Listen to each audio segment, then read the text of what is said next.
I could juggle. Ah, we're starting again. Does the chairman have to do the introduction again? No, maybe not. My name is Mark Pollicott. I'm from the University of Warwick. I'm going to talk about exponential growth on translation surfaces.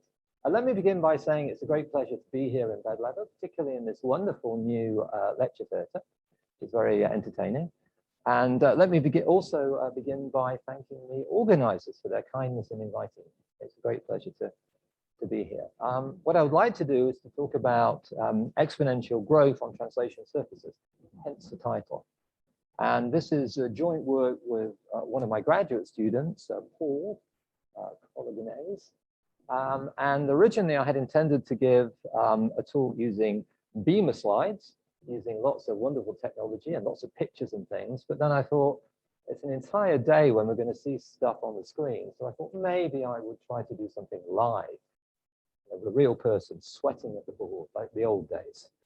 Enjoy the experience. So the slides still exist, and I put them in a prominent place on my webpage. So if you feel the need not to follow the talk, you could read the slides later. So my webpage you can find easily just by Googling my surname. I don't remember the URL, so I always just Google them. Okay, and the aim is the following. I want to use ideas from hyperbolic dynamics to study problems to do with translation surfaces. And the reason for this is because I know almost nothing about translation surfaces, and I know a little bit about hyperbolic dynamics. So I want to shift stuff I know into a setting where hopefully I can say something semi-intelligent. So that's the basic plan. And let me begin by saying something about the objects. So these are translation surfaces.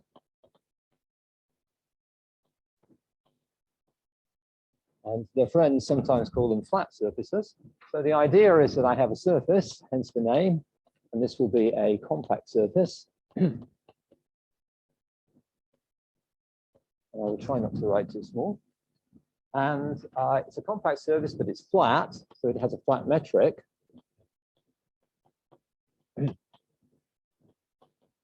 Which just means that the curvature is equal to 0 most of the time. And this is except at a finite number of bad points.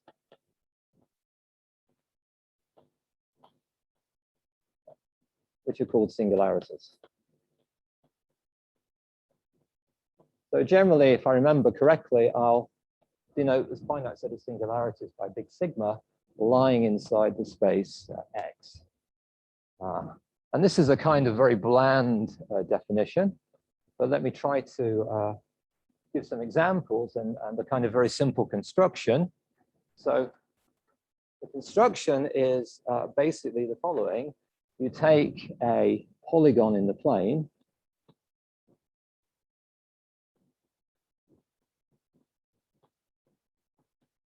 just in R2, of which there are some multicolored examples on the left.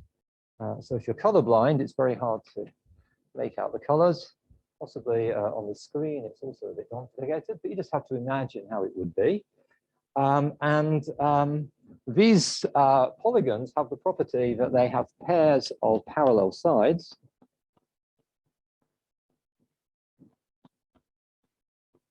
Of the same length, of equal length. Equal to each one in the pair, not all equal to each other. So that's what's happening in this picture. This is just a standard square. So the red sides have the same length and they're parallel, at least they would be if I drew it properly. The yellow sides at the top and the bottom, they're parallel and they have the same sides. They don't have to be square-like. They could kind of lean over into a parallelogram, but my drawing isn't that great. So to make it look parallel, we just happen to be kind of squarish. And then the construction is that you identify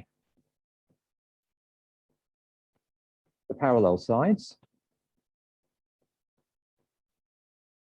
which in these pictures means you identify the sides that have the same color.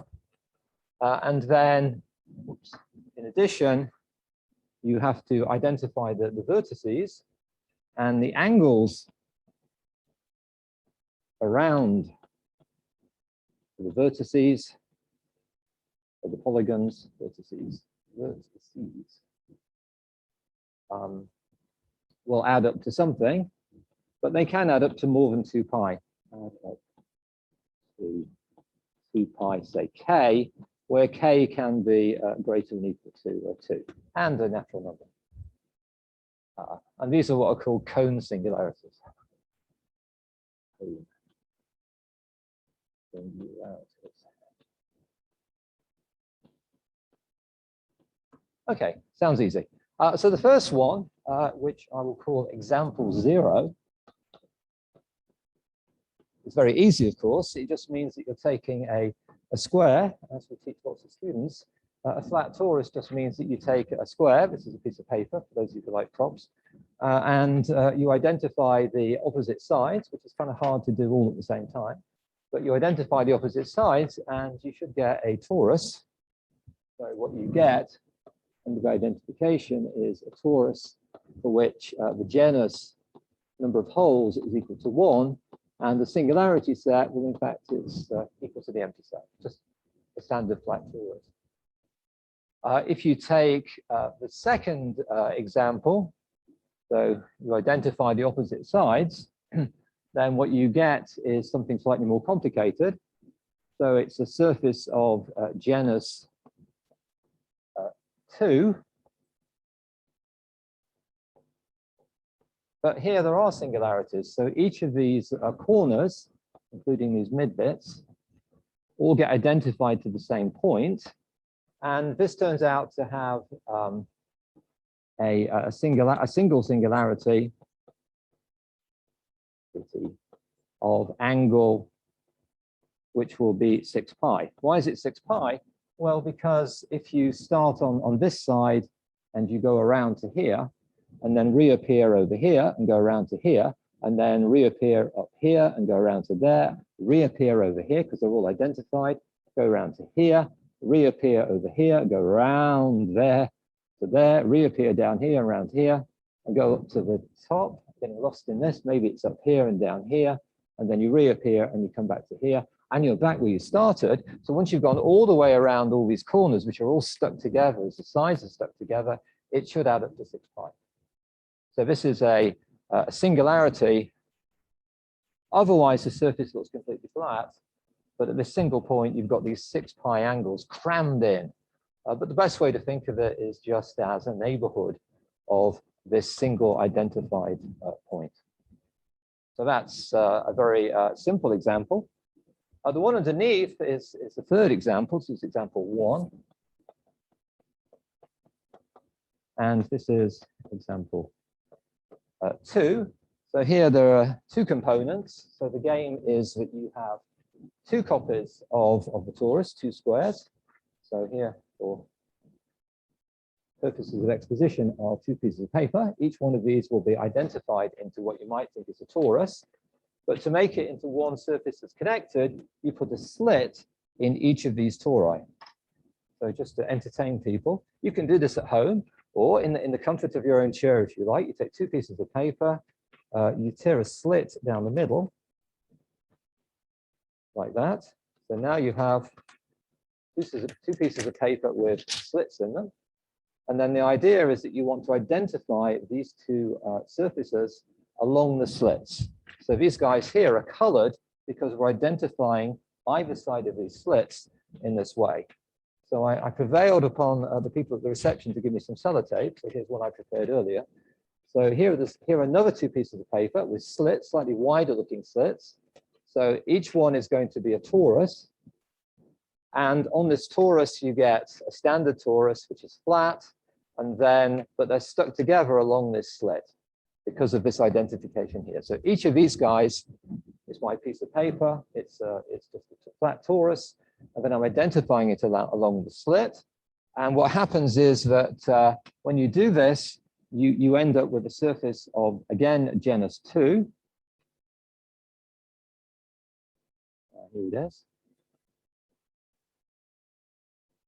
But what happens is that these points here become the singularities because they have too many angles in them. And in fact, if I get the calculation right, which is never quite right, the singularities have angle. 2 singularities have angles at 4 pi. And the 4 pi is because if you're on one surface, you can see 2 pi going around this hole. But when you go to the edge, you fall through to the other side, and there's another 2 pi packed in there. Everywhere else is flat. You go in a circle, then you get back to the same place in 2 pi. But around these singularities, you need to go a bit further.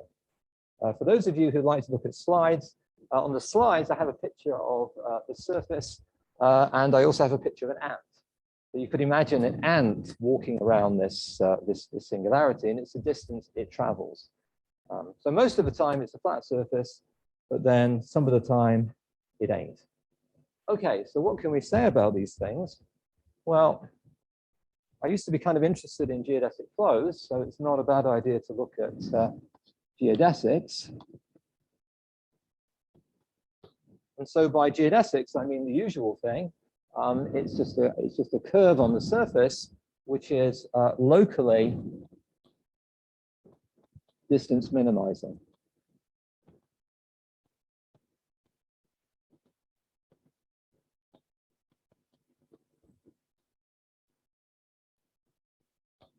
So that's the game. And so what does it look like? Well, if I'm away from a singularity,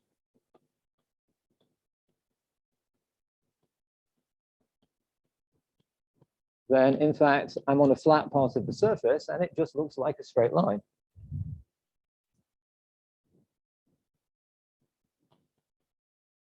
Locally. But if I reach a singularity, then it can be more complicated. So near singularities,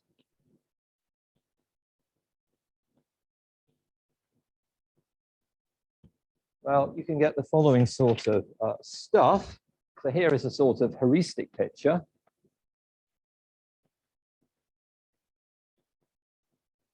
I'm contemplating if this heuristic picture should be in color or not. Why not? Let's take advantage of all of these things. So imagine that we have a straight line starting at some point x, but then by accident, it happens to go to a singularity, which I'll call x1. And then afterwards, it goes from this singularity to another singularity.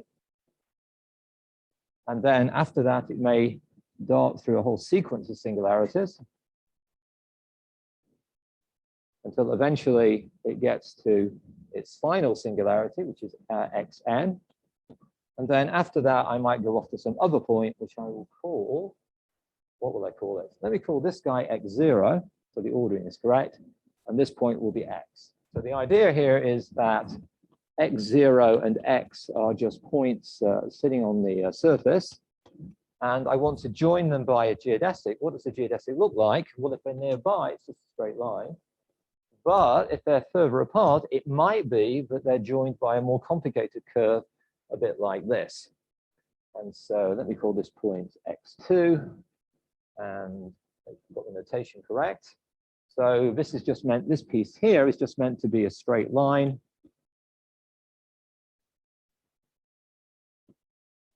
from a point x0 to a point x1, which I'm assuming is a singularity. That's one possibility. And then I might get a whole sequence of paths up to here, which go from singularity to singularity.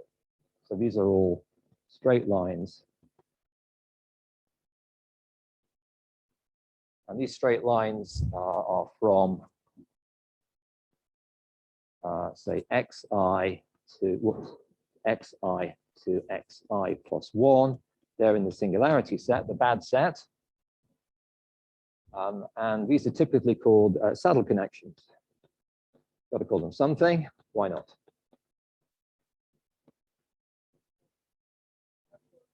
Yeah, I will attempt to do that. Yes, excellent suggestion. And the final thing is I started a saddle connection and I end up at the point I was going to. So this is just a straight line from the last of the sequence of points xn to which is a singularity to some point x in the space x. mean, I might start or finish at a singularity, which would be kind of the same sort of thing. But you should imagine that the kind of paths that we have, which are geodesics, will be some combination of these things. And this picture is completely heuristic. And along these lines, which I'll call S1, S2, to get the numbering correct, I guess it might be Sn minus 1. These are the Sadler connections. And along these lines, I'm assuming there isn't another singularity in between. I don't hit anything on the way. Okay, so this is what these kinds of geodesics might look like. Okay, so why do I care about the geodesics? Because I want to look at circles on my surface, and I want these circles to be circles which have a center and have a radius. And the radius will be a geodesic. So I want to fix a center. That just means a point. And I'll call this center just x0, trying to match up with the notation above.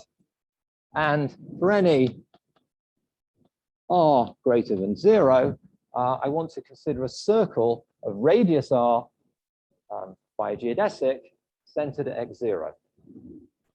So consider a circle of radius r centered at x0. So formally, or almost semi-formally, I'll call it C for circle. X0 is meant to be the center. R is the radius. It's a real number. And so, as I've just said, more or less, it's the set of points on the surface with the property that we can find a geodesic which goes from x0 to x of length exactly equal to r.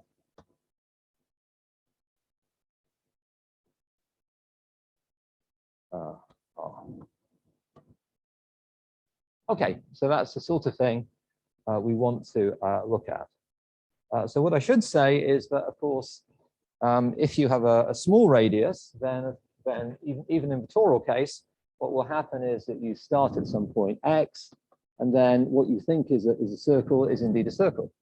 And as the circle gets kind of bigger, it still looks like a circle.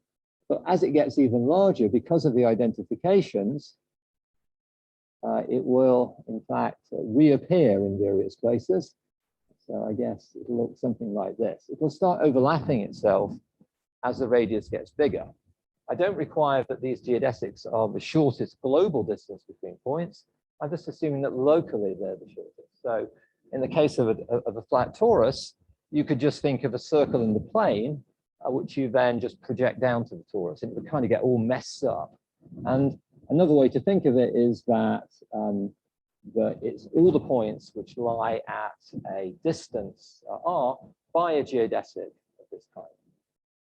Okay, so that's the game. So just summarizing that slightly. So here's a note.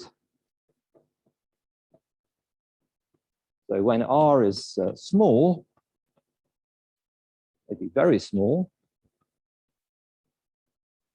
then it's easy to see that providing x0 is not a singularity, that's, well, even if it is a singularity, in fact, then this thing is a small Euclidean circle. Because the surface is flat apart from the singularities. And if you're not at a singularity in particular, you can see this. However, when r is large, it gets more complicated. So what happens is that you do get the same circle that you got before as it winds around the torus, as it gets bigger and bigger and bigger, but you also get other circles appearing as well. And what happens is you get additionally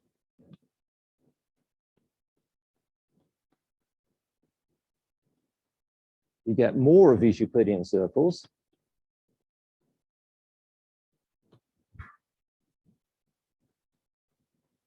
but this time they're centered at the singularities.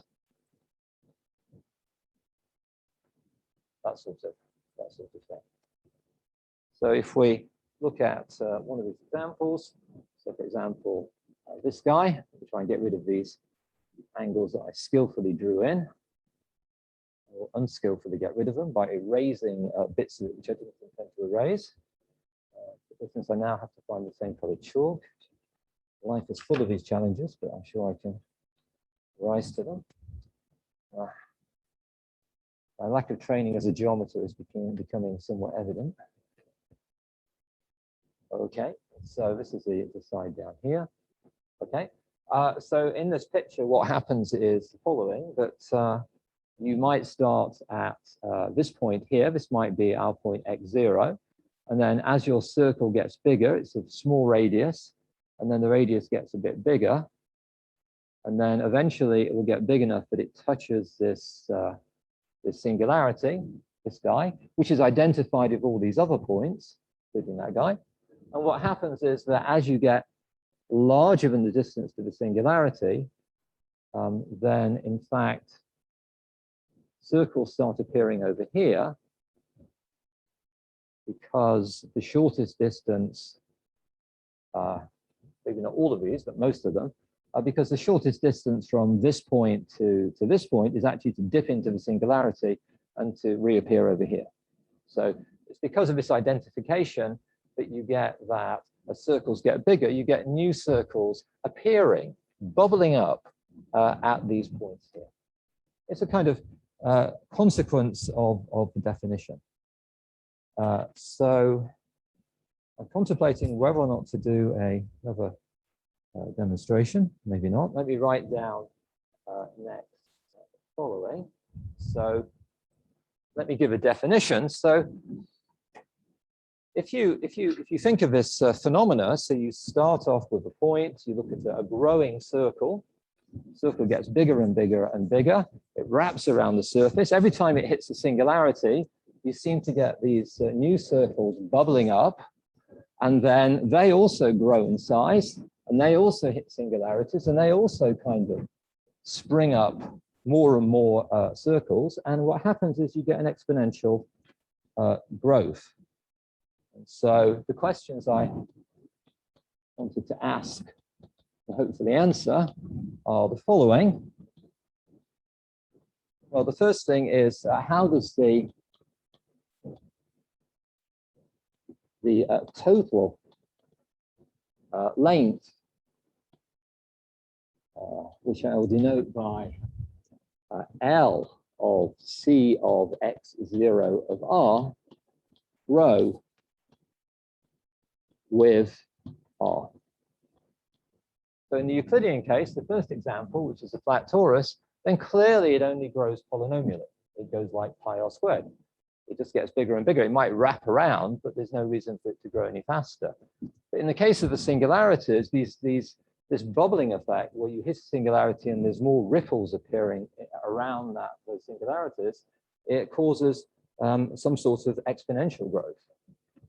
And the second question is, well, you could imagine that the circles as they wrap around with the radii given by these geodesics, they're going to get denser and denser and denser in some sense. So you can ask, how are they distributed? So how are the circles Cx0R distributed? Just fitted in, distributed as R tends to infinity. Okay, so let's introduce something that looks a bit more dynamical. So the growth rate of the length, I can give a name to. So it's easy to see. It's usually a euphemism for, I'm not going to prove that, that at least in the case when the singularity set exists, so it's not equal to the empty set, then we have that the limit as R tends to infinity well, maybe the lim sup for the moment, of 1 over r, the log of the total length of this long curve as it winds around the circle and generates more and more curves. Well, it's easy to see that this is going to grow exponentially fast. And in fact, by some sort of subadditivity, the limit actually exists. And I will call it h. So the growth rate of the length of this increasing curve, I'll denote by h. And so it's positive, so therefore we have exponential growth.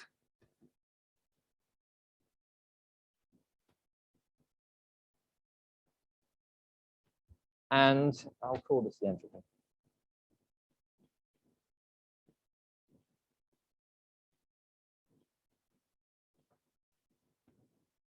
Okay. And indeed, it's independent of the point x0. And the reason for that, of course, is because if you replace x0 by some other x0, then the distance between them will be something finite or bounded. And when you compare these quantities, then by some inequality, it's easy to see that the growth rate is therefore independent. Good question, excellent. Okay. And let me just make 2 comments about this entropy. So why am I calling it an entropy, despite the fact it's a good thing to call it?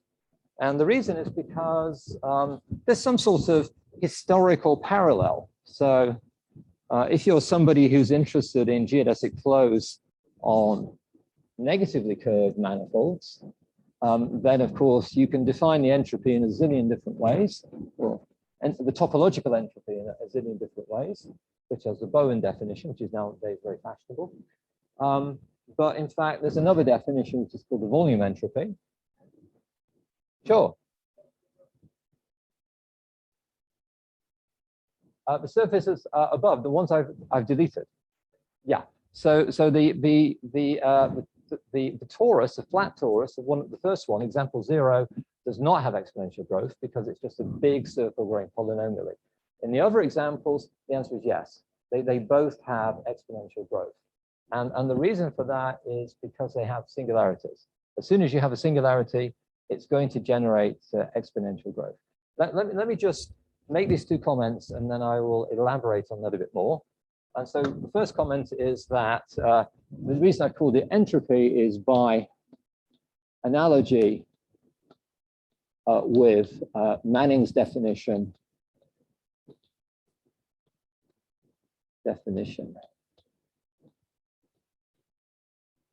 of volume entropy.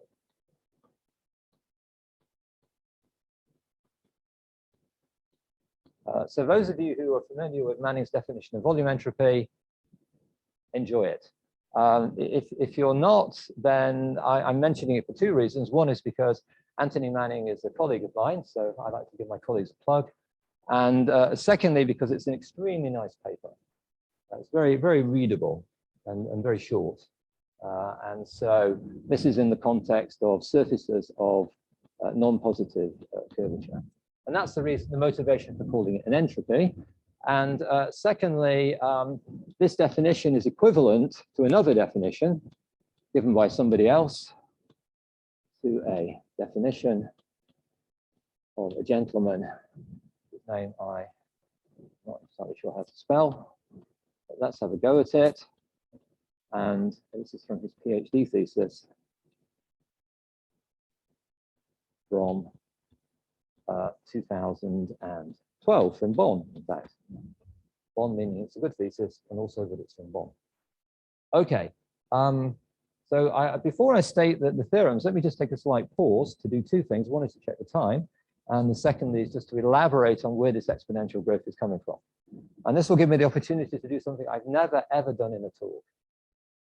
Pause. And that's to take my time. So I showed you before this last example, and the example was just lodging the microphone in the process, of course. So you remember that we got one example by taking 2 copies of a torus like this, sticking them together, and gluing them along the slit. So the singularities are just these endpoints. So my tie is going to be a geodesic. And what you can see is that if the geodesic comes in to this singularity, it's going to be a straight line up to the singularity, sorry, effect. And on the other side, it can come out at anything like two pi angles. So it's like a scatterer of some kind. As you go into the singularity, no matter what angle you come in, there's going to be a whole slew of different angles that you come out.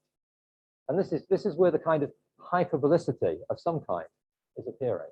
So the circles are growing faster because the geodesics are allowed to spread out because they hit the singularities, and you have this whole range of different angles you can have as you come out. And every time you hit a singularity, it grows and it grows and it grows. Regrettably, I don't have time to put the tie back on again, unless I do a chit-chat bit for a while, which I will skip, I think. So let me actually state some theorems.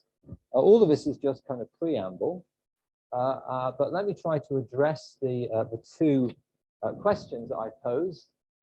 First of all, what can we say about the growth rate? Well, first of all, we can say it exists. There is this formula, which I will call 1. And so the first result improves on this. And so we can prove the following. So we have an improvement on, we've gone yellow, but that's okay, on the equation 1. Well, this is a rate of growth. There's a logarithm and a limit. But we can get rid of a logarithm. We can put right down an asymptotic formula. So in particular, the white chalk, we have the following theorem, which is due to Paul and myself. And me. Paul's what I remember my name.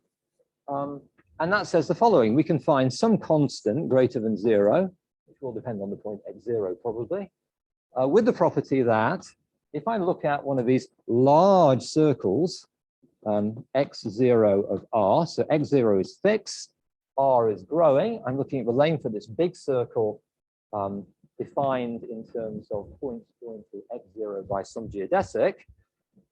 Then this is asymptotic to a constant e to the h r. It has to be h because of the formula up here. Take the logarithm of this, you hope to get that. But it's telling you more. So in particular, it's saying that if I take the left-hand side, get the notation correct, then this thing, L of C x0 r divided by the constant e to the h r is equal to 1. Asymptotic in this sense. So it's a stronger statement. And the motivation for this is, again, from the case of negative curvature. So if you have a negatively curved manifold and you wanted to prove some result about how the circle grows as it winds around a surface without singularities, but one which has got a metric and negative curvature, then that's been done. And in the case of constant curvature, it was due to Huber, based on work of Selberg. And in the case of variable negative curvature, it was due to Margulis using lots of very clever ideas. So let me just say that this is analogous to a case of negative curvature,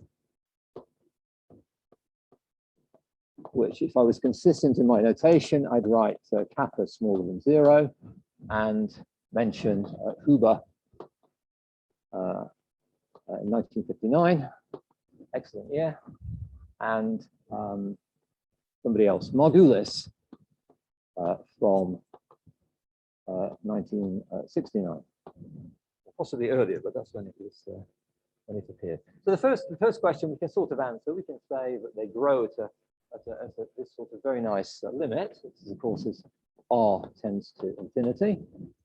And what can we say about the second question? Checking the time. And it's about the distribution. So we have these circles. They're getting more and more complicated as they wrap around the surface. They look denser in pictures. And so we'd like to say that they are distributed, maybe uniformly distributed, or maybe not. But to quantify that, the easiest way is to put a measure on each of these circles, a probability measure, and look for a weak star limit, due to the fact that we're ergodic theorists. It's a good idea. And so to address the question of the distribution of circles,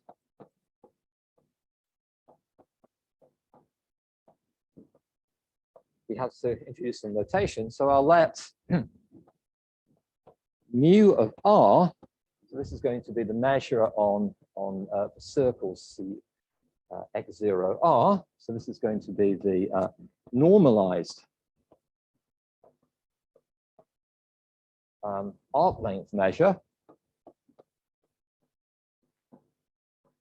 I thought that sounded like a sufficiently impressive thing to call it. It just means the normal parameterization of this curve.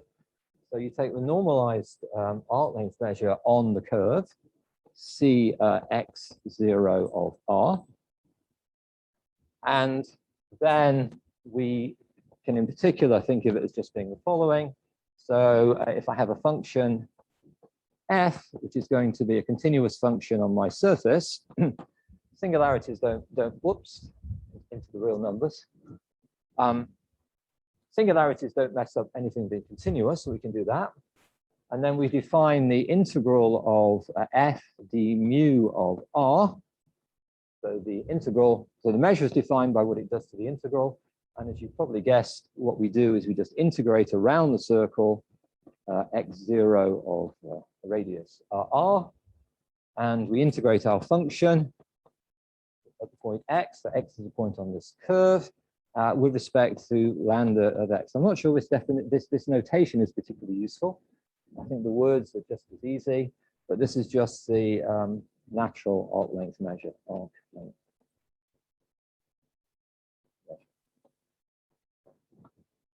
And we normalize it. So we have to normalize by the length of this guy, C x0 of r. Maybe a bit too small there. So I've run out some pictures, but basically, of course, the idea is that you start at a point x0, and then for small circles, then clearly I'm just putting the normal Lebesgue measure around this circle, so to be normalized.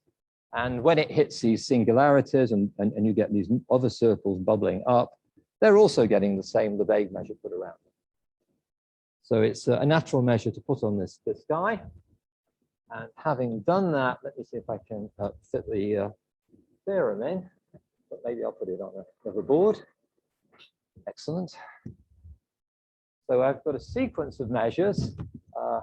These measures are defined for every r greater than 0. For every circle, we get a measure. Clearly, when we start off, they're just going to be supported on a small circle.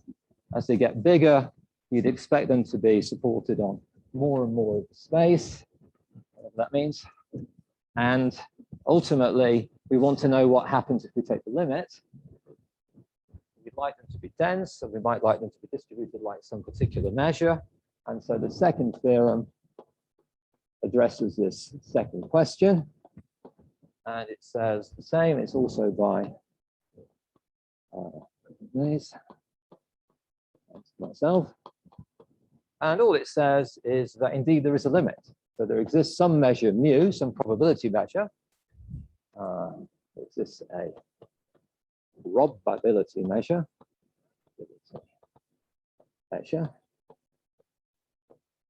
An S. My S's are getting worse.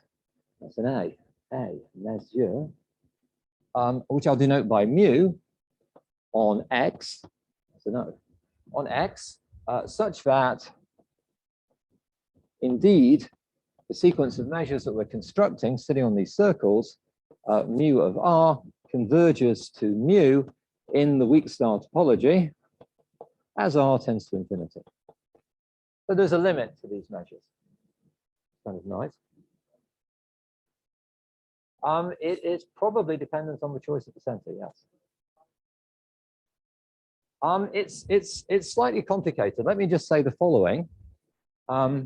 We do know the following about the measure, moreover. So you might think it would be equal to the volume on the surface. You might not. And in fact, if you didn't think it was, then that's okay. So in fact, it's absolutely continuous with respect to the volume on the surface, which I'll just introduce mysteriously as volume of X, which is the usual Euclidean volume. So it's absolutely continuous with respect to that. There's a density. But in fact, the density is not equal to 1. So it's not actually equal to the volume of X. And let me, before I make a comment on that, let me just make another remark, which is that this is analogous to a result in negative curvature, analogous to a result in negative curvature, in fact, curvature -1, due to Randall, using harmonic analysis and stuff like that from 1984, I think. Yes, even, right. And in that case, the measure would actually be equal to the Haar measure because there's no singularities.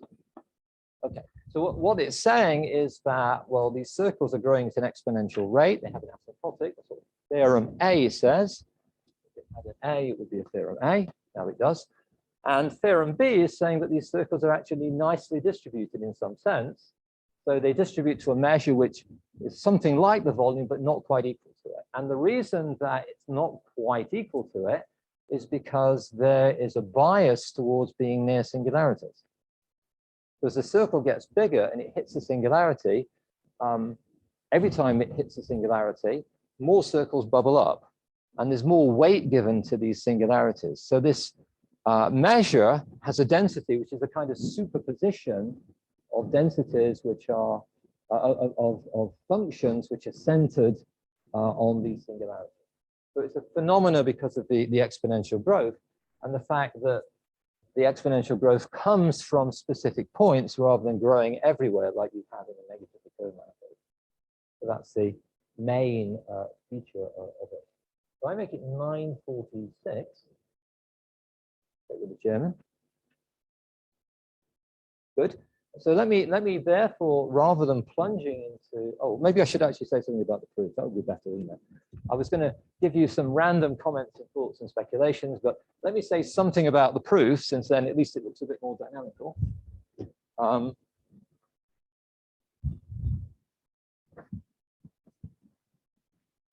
While I'm cleaning the board, I can say other thoughts. For those of you who like the work of Margulis, like all of us, and the early work, he also had results which are better known on the distribution of closed geodesics, counting closed geodesics, closed orbits, how they're distributed. And there are analogous results here in this context, which can be proved by the same method.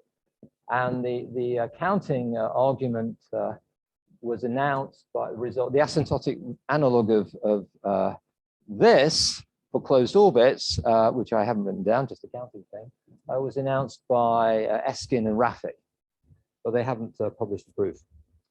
And so let me just say something about the method of the proof.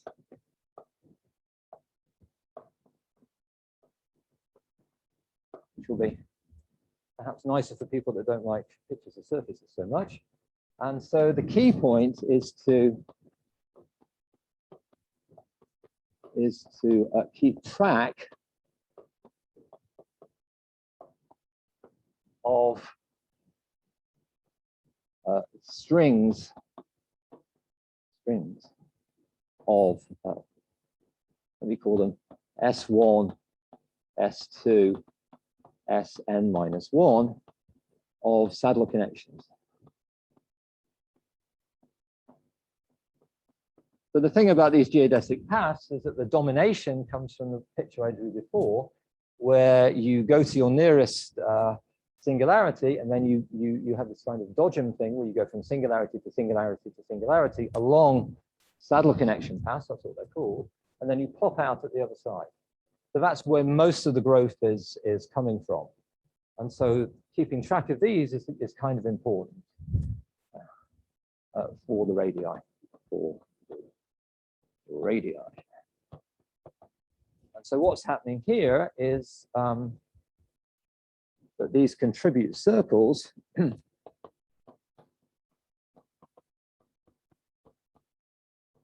of some radius.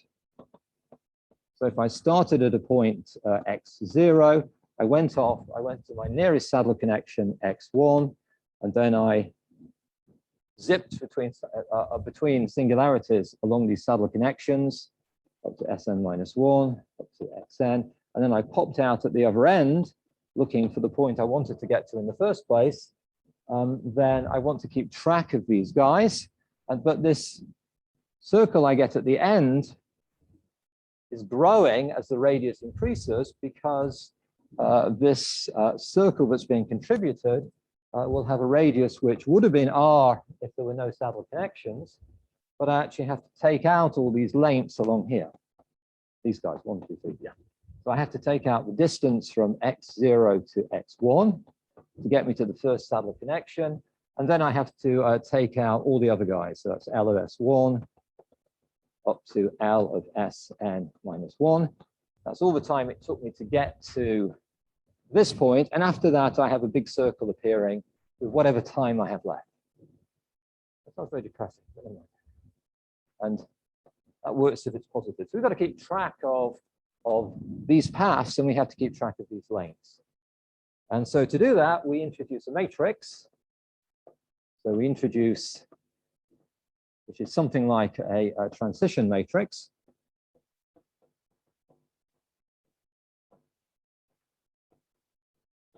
And this matrix is going to be indexed by this countable family of saddle connections, indexed by the saddle connections.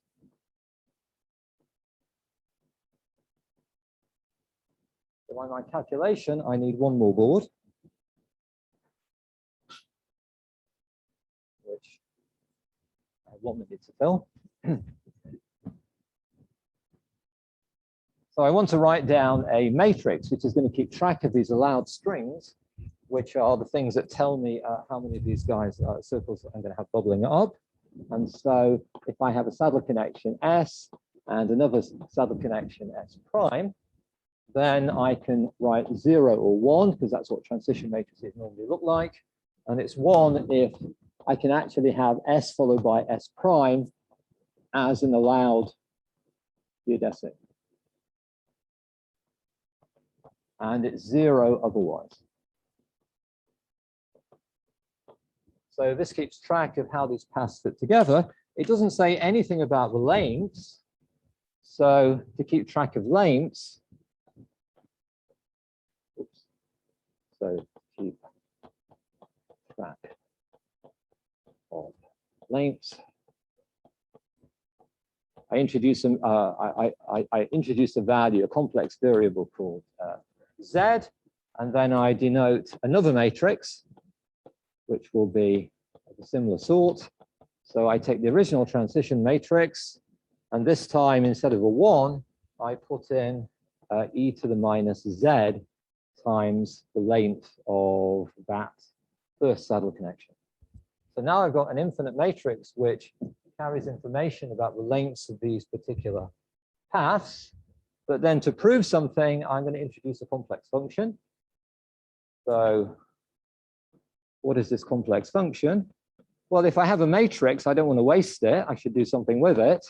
And so in particular, I'll call the function eta, because it's a nice name for a function. And what I'll do is I'll take my matrix A of Z. So Z is my complex variable. And I'll take it away from the identity matrix, and I'll invert it when I can. So now I've got another matrix. And then I want to get a number, because that's what the functions look like. So in fact, there are two vectors which work for me in this case. So this is the suitable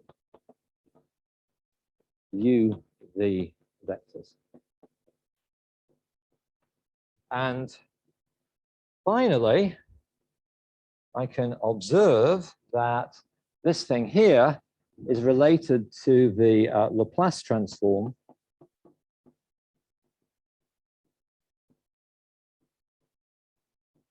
of the function r goes to the length of c x0 of r. It's a real valued function. I can take a Laplace transform of it. It's a complex function. And it turns out that you can write it in this form. And so in particular, we're in good shape. So in particular, it means that if we know something about the matrix, then properties of the matrix A of Z go to properties of this complex function of eta of Z. And that's going to go, for example, to the asymptotic formula in theorem A.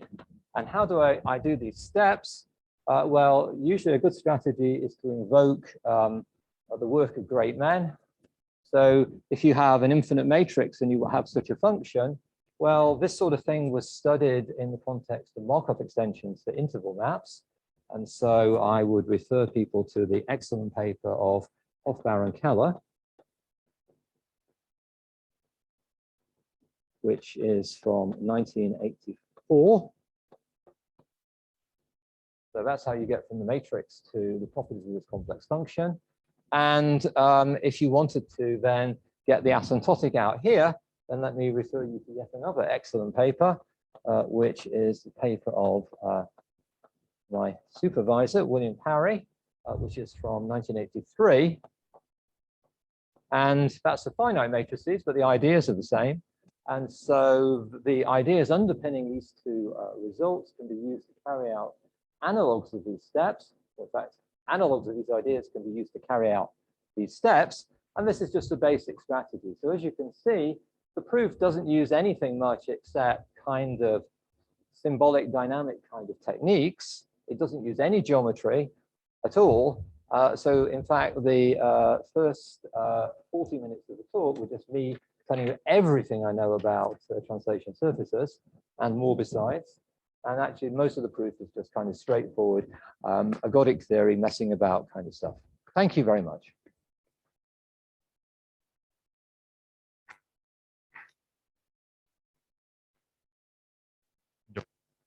Are there any questions?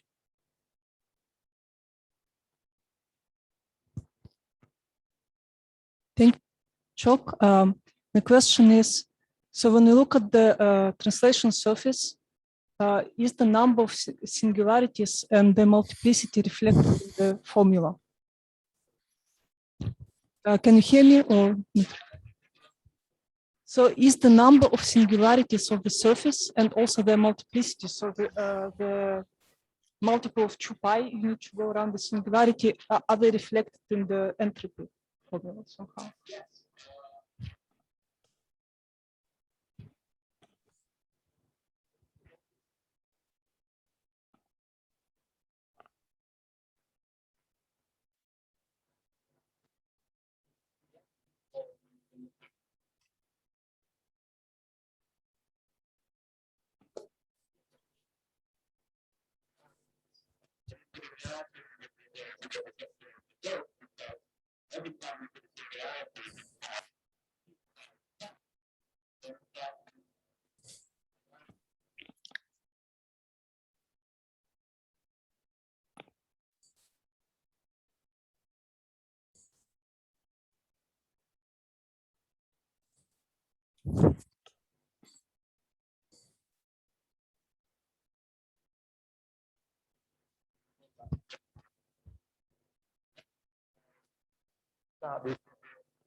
Okay, first question. Hi. Theorem B.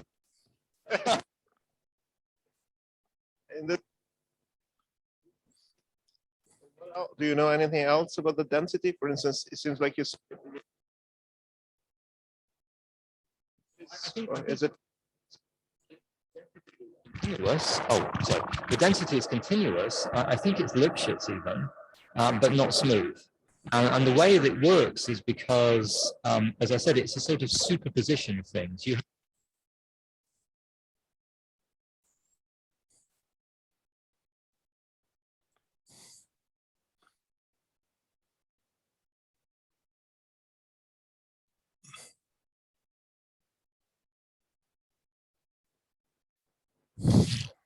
I suspect it's not, because what's happening, of course, is as these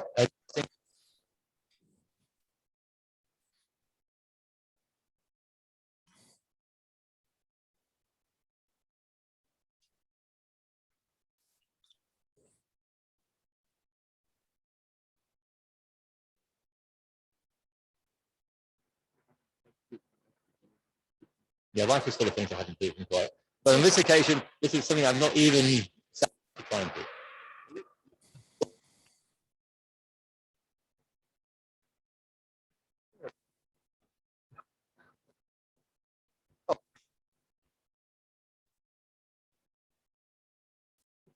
Nice to.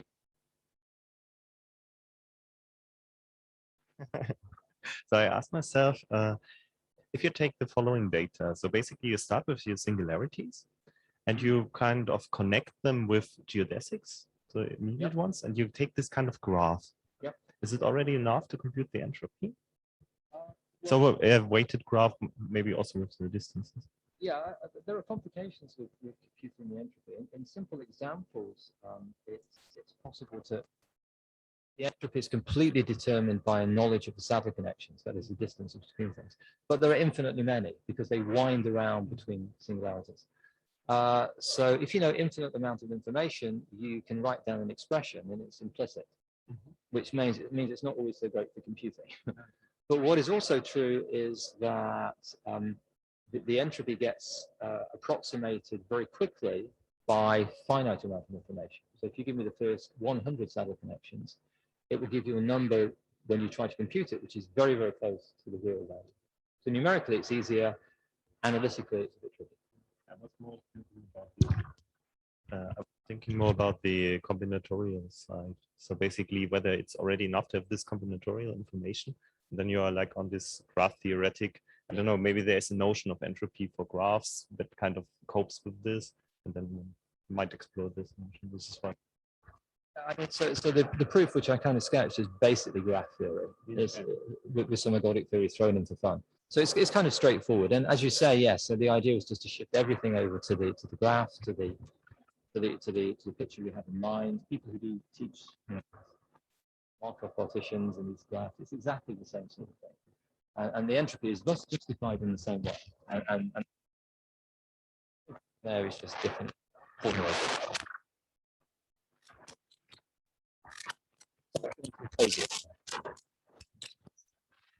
So we're a little bit scheduled, so if the organizers don't mind, we'll start.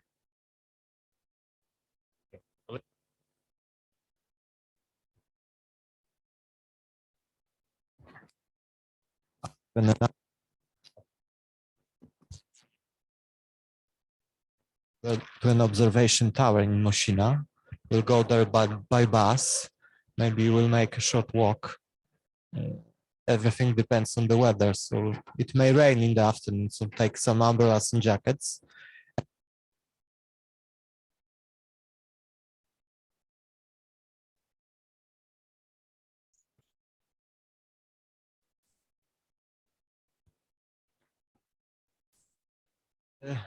There will be a list at the reception during the coffee break, and if you want to go for a trip, just sign.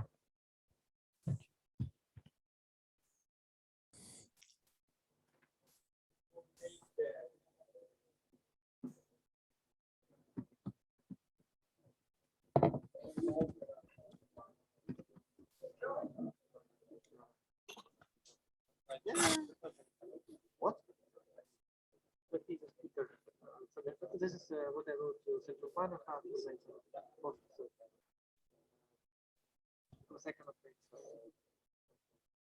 So now you need